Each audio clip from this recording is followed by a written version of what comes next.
সপ্তাধিকাৰ আছিলে চক্ৰপাণি আটা। এই চক্ৰপাণি আটাৰ ওচৰতে আহোম ৰজা চক্ৰধৰ সিংহৰ শৰণ লৈ এই সত্ৰখনি প্ৰতিষ্ঠা কৰিছিল।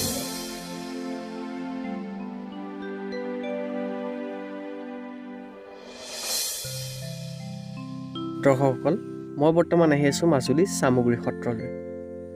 চামগুৰি সত্ৰখনতো এনেকুৱা বিশেষ কি আছে, চামগুৰি সত্ৰখননো কিহৰ বাবে বিখ্যাত, জানিবলৈ ভিডিঅ'টো শেষলৈকে চাই থাকিব। এই চামগুৰি সত্ৰখন 1663 চনত ফাগুন মাহৰ শুক্ল পক্ষত স্থাপন কৰা হৈছিল। জানিব পৰা মতে ৰজা চক্ৰধৰ সিংহই চক্ৰপাণি আটাৰ পৰা দীক্ষা লৈ চাম গছৰ তলত এই সত্ৰখন স্থাপন কৰাৰ বাবে এই সত্ৰখনৰ নাম ৰখা হয় চামগুৰি সত্ৰ। চামগুৰি সত্ৰখনত প্ৰৱেশ কৰিয়েই কিমান ধুনীয়া ধুনীয়া মুখা দেখিবলৈ পোৱা গৈছে চাওকচোন। এই চামগুৰি সত্ৰখন মুখা শিল্পৰ বাবে বিখ্যাত। এই মুখাসমূহ চাবলৈ বিশ্বৰ বিভিন্ন দেশৰ পৰা পৰ্যটকসকল আহে আৰু গৱেষণাও কৰে। আপোনালোকে চাওকচোন কেনেধৰণে তেওঁলোকে মুখাসমূহ তৈয়াৰ কৰি আছে।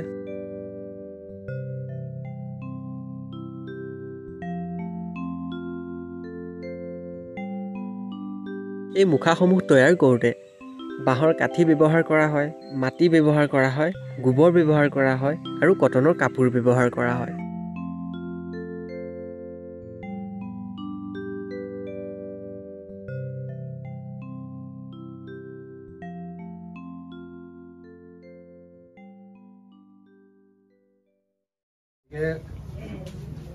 সেই সময়ত 2003 আছিলে ৰাষ্ট্ৰপতি APJ আব্দুল কালাম। আমি আকৌ লগ পাইছোঁ দ্ৰৌপদী মুৰ্মু তেলেংগানা। এই তাৰে ফটোহে ৰাখিছোঁ আৰু তেওঁ আহিছিলে মুখা চাবলৈ, তাতে সাক্ষাৎকাৰ হ'ল। তেনেধৰণে আৰু মুখাটি বিশ্বৰ পৰ্যায়ত সকলো লোকে চাব পৰাকৈ সুবিধা কৰি যিমান পাৰিছোঁ আমি চেষ্টা কৰিছোঁ। গতিকে আমাৰ সেই মুখা বাঁহৰ কাঠিৰে তৈয়াৰী মুখা, কুমাৰ মাটি দি কাপোৰ হয়, গোবৰ মাটি দি চেহেৰা হয়, বুজিছে নাই, তাৰ ওপৰত চুলিটো মৰাপাতৰ থলুৱা সামগ্ৰীৰে নিৰ্মিত মুখা কলা। মোৰ নাম প্ৰদীপ গোস্বামী। গতিকে চাব পাৰে এইবিলাক বৰ মুখা। এয়া নৰসিংহ, এয়া কুম্ভকৰ্ণ, বাঁহৰ কাঠি আৰু এই ৰাম দিয়া হাতৰ ওচৰ।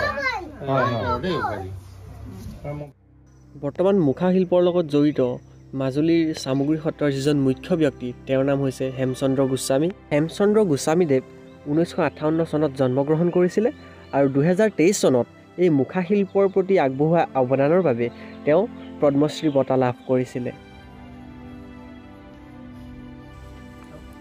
চাওকচোন কিমান ডাঙৰ ডাঙৰ মুখা, এইভাগ নৰসিংহৰ মুখা। দৰ্শকসকল, আমি সকলোৱে জানো পাপী হিৰণ্যকশিপুক বধ কৰিবলৈ ভগৱান শ্ৰীকৃষ্ণই এই নৰসিংহ অৱতাৰ লৈছিল। দৰ্শকসকল চাওকচোন কিমান সুন্দৰ এই মুখা শিল্প। এয়াই হৈছে চামগুৰি সত্ৰ, এয়াই হৈছে মুখা শিল্প, যি মুখা চাবলৈ বিশ্বৰ বিভিন্ন দেশৰ পৰা পৰ্যটকসকল মাজুলীলৈ আহে।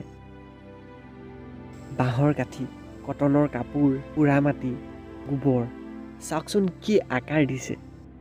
দৰ্শকসকল, আপোনালোকে যদি চামগুৰি সত্ৰখন দৰ্শন কৰিম বুলি ভাবে তেতিয়াহ'লে মাজুলীৰ গড়মূৰ আৰু কমলাবাৰীৰ পৰা প্ৰায় 8-10 কিলোমিটাৰ আঁতৰত এই চামগুৰি সত্ৰখন অৱস্থিত। আপোনালোক এবাৰ আহি এই চামগুৰি সত্ৰখন এবাৰ দৰ্শন কৰি যাবহি। দৰ্শকসকল, আপোনালোকে আমাৰ ভিডিঅ'বোৰ চাই থাকিব আৰু মই যিমান পাৰোঁ আপোনালোকৰ মাজলৈ এনেকুৱা ধৰণৰ ভিডিঅ'বোৰ আনিবলৈ চেষ্টা কৰিম।